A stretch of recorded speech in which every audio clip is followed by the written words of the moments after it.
Introduction to REBT. Rational Emotive Behavioral Therapy is a form of therapy created by Albert Ellis in the 1950s.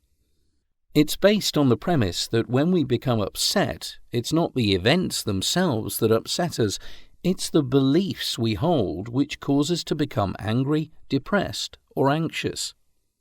This idea is not new, and was first articulated by Epictetus about 2,000 years ago.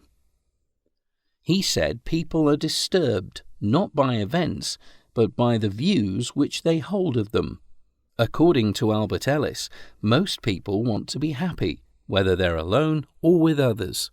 People want to get along with others, especially one or two close friends, and they want to be well informed and educated.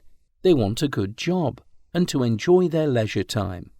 Of course, life doesn't always go the way we plan, and our goal of being happy is often thwarted by events beyond our control. When our goals are blocked, we can respond in ways that are helpful and healthy, or we can react in ways that are unhelpful to us and unhealthy. The theory of REBT is that our reactions to having our goals blocked, or even the possibility of having them blocked, is determined by our beliefs. To demonstrate this, Dr. Ellis developed a simple ABC format showing how deeply held beliefs cause emotional and behavioral responses. A. An event happens.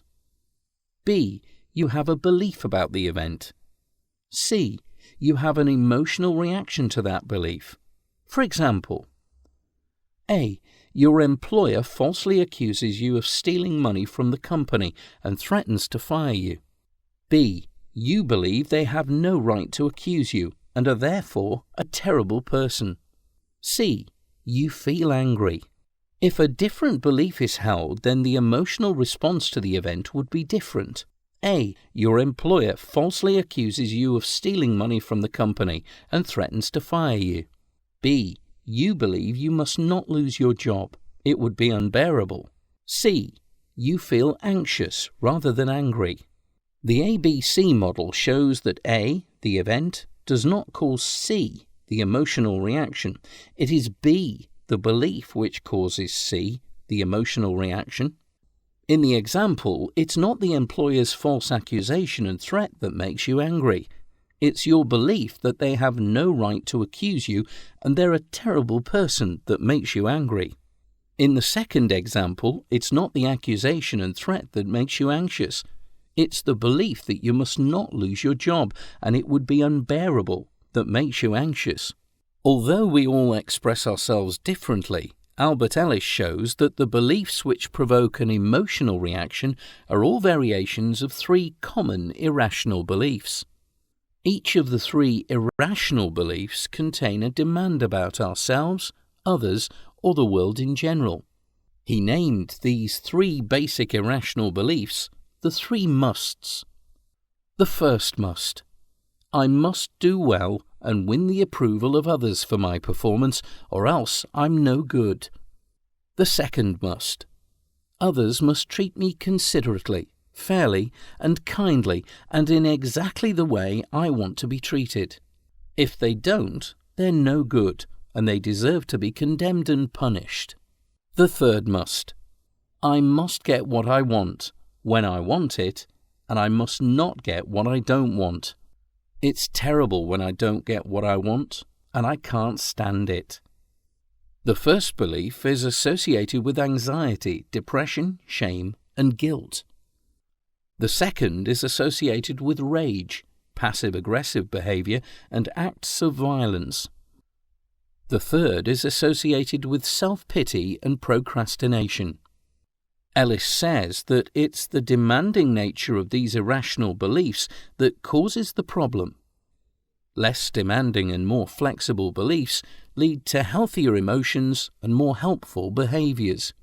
The goal of REBT is to help people identify and change their irrational beliefs into more rational ones.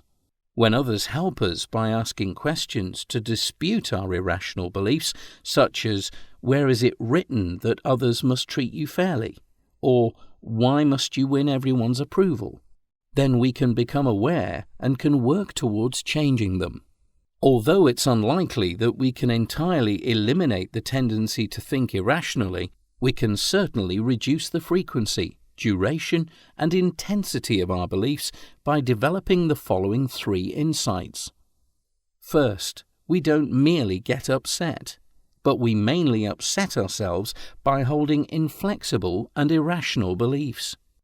Second, however we start upsetting ourselves, we continue to feel upset because we cling to our irrational beliefs. Third, the only way for this to improve is to change these deeply held, irrational beliefs, which takes practice, practice, practice. Emotionally healthy people develop an acceptance that, at times, reality is unpleasant.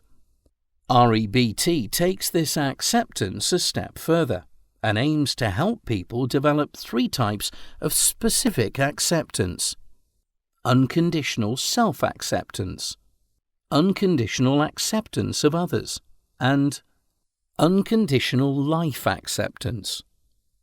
Each type of acceptance is based on a set of core beliefs. When I practice unconditional self-acceptance, I accept that I'm a fallible human being. I have my good points and bad points. There's no reason why I mustn't have flaws. Despite my good and bad points, I'm no more worthy and no less worthy than any other person. When I practice unconditional other acceptance, I accept that other people will treat me unfairly from time to time.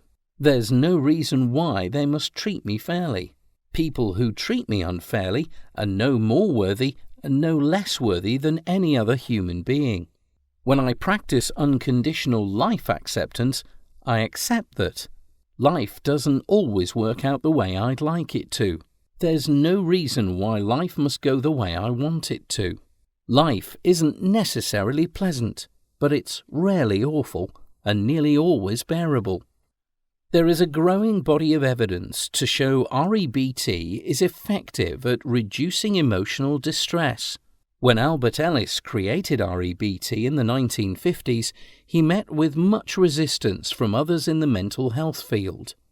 Today, REBT is one of the most widely practiced therapies in the world.